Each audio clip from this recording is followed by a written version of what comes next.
Hey, NeedHealer here, and today we'll be reading all the notes in the museum in Metal Unit. We've taken a lot of time to gather them all, so... But first, let's talk to these guys. The museum is still being prepared. It's a mess, but feel free to look around. Sure, let's read. December 12, 2012. The Mayan calendar predicted that the world would come to an end on that day. Fortunately, the Earth remained safe. The only thing out of the ordinary was the unidentified signal picked up from the other side of the galaxy. It was estimated that whatever was sending out the signal would take 48 years to reach Earth, so most people paid it no mind. On December 21, 2060, the world split apart. Large crustal movements and breaches in the ocean caused massive tidal waves that swept over the continent. Many cities were submerged and many people died.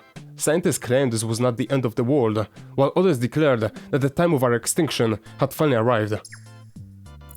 But mankind still managed to survive and would later refer to this day as the apocalypse.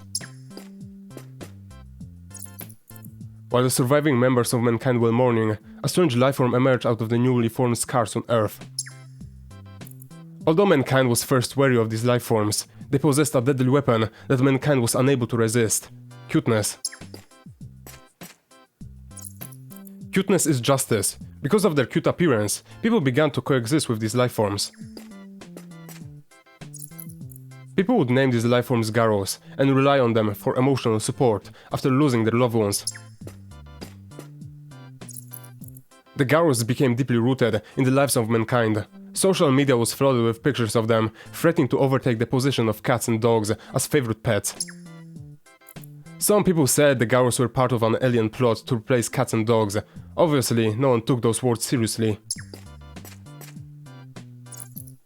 At that time, another major event happened that would forever change history. An alien race called Wumper approached Earth. The first message from the aliens wasn't a greeting, but a warning: beware the Garros. The aliens told humans that the Garros were virus-like beings that would bring about the extinction of humanity. Mankind doubted them, until something happened that made it impossible to ignore the warning. The Garros multiplied at an explosive rate and displayed new, more powerful, forms and evolutions. It was almost as if they were reacting to the arrival of the aliens. The Garros continued to multiply at an alarming rate. The Garros had been slowly evolving, and they turned on the humans before anyone could realize what was happening. And that wasn't the only concern. Even more Garros started emerging from their rifts. The ancient Garros were physically powerful, and they became more and more intimidating, along with the cute ones that were already living with humans. Many people were attacked before they could realize what was happening, as Garros were already living with humans. Garros took over half of the Earth in an instant, and the end of mankind seemed to draw near. Just when everything seemed lost, mankind found a semblance of hope in the Wumpers, the alien race. These aliens had a plan to deal with the Garros. The only issue was that although they had the technology, they lacked the manpower or physical means to make use of it. Mankind formed a contract with the Wumpers to create a new weapon to defeat the Garros. Those were the exoskeleton-type reinforced suits we now call the Metal Unit. These suits amplify the wavelengths of human emotion, improving their combat abilities and skills through the use of over-technology. The Wumpers explained that they were unable to use these suits because they no longer had emotions, only their ego remained. They claimed that a human with violently fluctuating emotions would be able to make full use of the suit. The suits granted powers that almost seemed supernatural, and mankind finally had a way to fight back against the Garros. Mankind celebrated their newfound power, but there were those among the human researchers that doubted the Wumpers' intentions. Those that had doubts about the Wumpers built fortresses underground and performed secret research. The goal was to learn more about the Metal Unit. Around that time, mankind began its counterattack. Humans formed elite Metal Unit corps and began their attack on the Queen's Nest. Metal Units performed well against the Garros, and after many battles and sacrifices, The metal unit cores arrived at the core where the queen, Eve, dwelled. It seemed like victory was at hand, but just when it seemed like the war was about to end, something unexpected happened. The leader and ace of the metal unit cores, Unit 01, turned them back on mankind and exterminated their squad. The only two survivors of the operation were Hannah and Shion. Having seemingly lost their mind, they both joined the alien forces. It seems like wearing metal unit had side effects after all, effects that aliens never mentioned.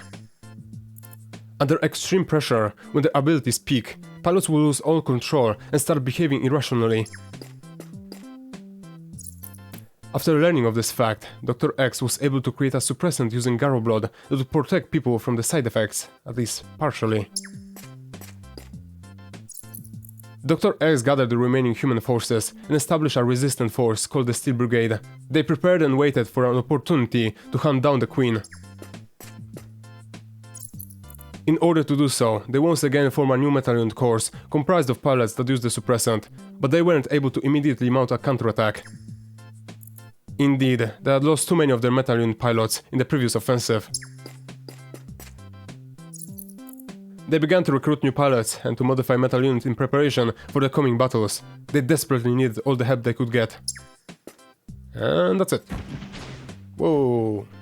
So yeah, that's the whole story from the museum. And to be honest, I like it. Like, yeah, I hate the whole story as how it's shown in the game, and I really despise how the story goes and a lot of the points, but the museum overall is really nice. It kind of shows the story from a perspective of a normal person living in this world, instead of the story point of Joanna, Hannah and Yuna, and even the Master or Dr. X, how it's shown here. I think even Dr. Bog at some point said something about Dr. X. Where is Dr. X? Dr. X, yeah. Yeah, I think Dr. Bog called him Dr. X before, or at least that he was betrayed by Dr. X and that's why he, like, works on his own now. But yeah, the story from the museum is kind of fine. I kind of like it. It's really basic. It's just people were just living, then the aliens came and kind of crushed everything, and now everyone is kind of dying. But it's fine. Like, compared to the normal story, you can read this, you can be like, yeah, I enjoyed it. Which is not the same thing I can say about the normal story. And when reading this story and you have context of the normal game story about the, you know, Joanna and other stuff, you can kind of see the, like, differences between the normal person in this world living and having known and having knowledge about the storyline here, and how the actual people in the that are in the know of the, like, secret information are shown. Because here it's written that Hannah and Shion betrayed their squad and decided to kill everyone, but in reality it was that during the attack on Queen's Nest, we can hear from Hannah in the last chapter of the game, she was just trying to deal with Eve normally, but the suit suddenly just took control over the metal units that her squad was using, so they suddenly just lost their mind and at all costs tried to defeat Eve without even any rational thinking, which can be noticed here because it says that under extreme pressure, when their abilities peak, pilots would lose all control and start behaving irrationally. And this is in reference to Hannah and Shion. But in reality, it's mentioning the squad of Hannah and Shion and what happened to them. But because they had to make a scapegoat out of the two remaining survivors that kind of started to listening to Eve, at least Hannah began to listen to Eve, unlike Shion, who is just some fucking guy who we still don't know what the fuck is going in his mind. The most frustrating parts of the story are coming back to me. Hold me back. God fucking damn it, I hate the story so much. But yeah, Hannah and Shion became basically the scapegoats that they listened to Eve and what she had to say about the Whompers. And one more thing about the story that I kinda like here is that it mentions, I think here. No, I think it's actually here. Nope, go back. It was almost as if they were reacting to the arrival of the aliens. Yeah, this is interesting, because the Whompers were sent a warning to the humans, and the Garros then were like, oh god, Whompers are back, time to multiply and just try to destroy them. And yeah, I think that's how it went, and the humans were just the, victim of being between just Whompers and Garus, and didn't really have control over what will happen to them because of that. And at least that's how the story goes. And I still hate the story of this game, goddamn, bro. Like, it had such good potential. Shion, such a cool character could have been. Fucking dies for no reason and is a dumbass to the end. Hannah and Eve, they had such good potential of bringing some good plot twists, being like, what? We have to fight back against Whompers that we have never heard about until the last fucking act of the game. Who the fuck introduced Whompers in the last act of the game when they are one of the 3 fucking alliances in this game? God damn, it's so fucking dumb! But anyway, going back to being calm. Yeah, the Hannah and Eve could have been such a good plot twist, where suddenly we go from fighting Garus from the first chapter, where the boss was the big dragon that ate basically Yuna. Then the second chapter was... Yeah, the second chapter was fighting Whompers as well, because it was kind of the Dr. Bog who was feeding the Whompers into the minds of people. How the fuck does that work? Don't ask me. Then the third chapter was just fighting some fucking rock. Because why not? Let's fight a fucking rock. Then the last chapter was like, Eve is like, yeah, I have 3 humans that could help me fight against Whompers. Let me fucking betray them. Fucking they didn't expect that one. What the fuck is the story of this game? Who the fuck wrote this? So anyway, that's my overall thoughts on the museum. It's pretty cool. My overall thoughts on the story, it's fucking dumb. And anyone who will ever play this game will just live with scars on their mind of not wanting to live anymore, to be honest. But yeah, let's leave a review for this game, because I still have the old one and I'm not happy about it because it's a positive one and I don't think this game deserves one. So yeah, let me leave and read what I left before. Gameplay is decent, but the story is one of the worst things I've ever witnessed in my life. The only enjoyable parts of it were in the museum, which is pretty impressive, looking how normally dialogue is the best part, instead of some walls of letters. Overall, if you're looking for some nice gameplay, then go ahead, but if you're looking for at least a little bit good story, then go for literally anything else. Even Tetris has probably way more enjoyable story than this game. Yeah, even here you can hear how much salt I had about this game, at least about the story. Okay, let me write the review in calmness and then I can read it. Alright, I finally wrote the review. It took me like 20 minutes. Yeah, you can see how much I love this game by the fact that I need to spend 20 minutes writing a negative review. Okay, let me read it. I've played and beaten this game twice, and each time it was not a fun experience. The first location of the game, Forestia, is pretty enjoyable from the gameplay and story point of view. The player doesn't have any powerful weapons at that time, and is forced to actually look and react to enemy attacks, and maybe even dodge them. The story at this point is also pleasant, as it's just some rookie going out of their way to get revenge on some big bad dragon. Which is fine. It's not perfect, as I would prefer that someone would come in to help the main character deal with the monster, as to not show such a massive power spike in her abilities, but it's not awful.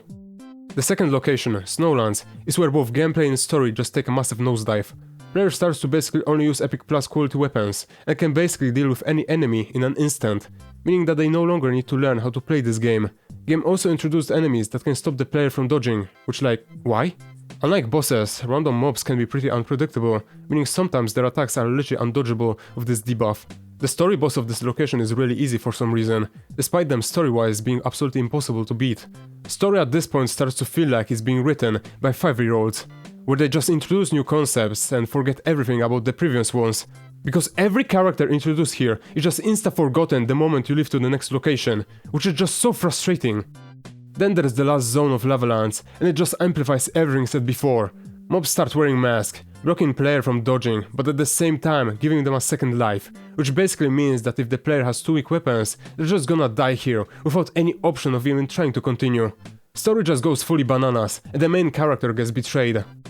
And then at the end, we get to the last location, which is basically like 7 story bosses, and not really a location. Here we learn literally everything story related. Even stuff like Whompers, a faction which should have been explained before the end of Snowlands, because they're mentioned there, despite the player not learning about what they even are. The ending is also just awful, where it feels like it's implying something story-wise, but at the same time, it feels like it's unintentionally implying that, which I don't know how they even did that. And the dialogue at the end just doesn't explain anything that happened after the ending cutscene. It just gives more questions, despite there being obvious things that the player would want to learn. There's also the museum with its notes. The story there is fine. It shows the story from a point of view of an average person living in this world, which was enjoyable to read. But it doesn't matter at all. Vast majority playing this game won't read these notes, so the fact that they are there is pretty irrelevant, as most people will only read the story from the chapters, which is god-awful. Overall, this game single-handedly ruined any mech-related stories that I have ever seen/read after playing this game. They always remind me what a frustrating experience was playing this game. I hoped it would be better on the second playthrough, but it was not. It made it even worse. So yeah, I think that's a decent explanation of how I feel about this game. If you want like a deeper dive of how I feel about this game in a review about the story and stuff like that, I already have a video like that on my channel. It's like 1 hour long, where 40 minutes of that video is just me explaining the story and complaining about it, despite this game being only like 10 hours long. Only like 10 hours long. Okay, but yeah, that's Metal Unit. Oh, and if you want to watch that review, just watch it on like some speakers, because the audio there is not great. It's an old video, so it's not perfect. But always when I just kind of rewatch parts of that video, I'm always like, oh my god, yeah, that's the part of the story. Oh my god, that was so bad. That was so awful. Okay, this is the end of Metal Unit. Okay, there might be more Metal Unit in the future if I'm able to stream, because there's no way that I'm ever playing X mode without some like mental support in my chat. There's no way I'm going through this. But X mode sounds different from the main story, because X mode doesn't follow the usual rules of story mode, as it's meant to be fast and challenging gameplay experience, which leads me to believe that it's more like a roguelike, where you go from the first location and speedrun through the game, and there isn't really a point for you to take a break. And maybe it doesn't make enemies harder in that mode, and it's just fast experience. You go through the game and you try to learn how to play it. If that's the case, like, maybe it's playable. But yeah, I'm not playing that alone. There's no fucking way I'm playing this game ever alone. Also, if I had like a stream in this game, I could also just try to show what's up with the like last item in this game that we haven't learned about, which is the... Oh, I don't have it in my inventory. But the spider eye. We could learn what the spider eye crafts into, but yeah, I don't have the internet to even stream any game, so that's not a possibility where I live. So, for me, that's it. That's it of Metal Unit. Officially, this is 2nd of 7th month. I am done. 2024. Goodbye. Oh my god, after so many years, I can do this. No way. Look at this. Metal Unit removed. Yes! No more Metal Unit. Fuck yeah! No more Metal Unit in this. Oh my god, we can finally play some normal game. Like, what a choice. Melon Journey, bittersweet memories. Hell yeah! Broken.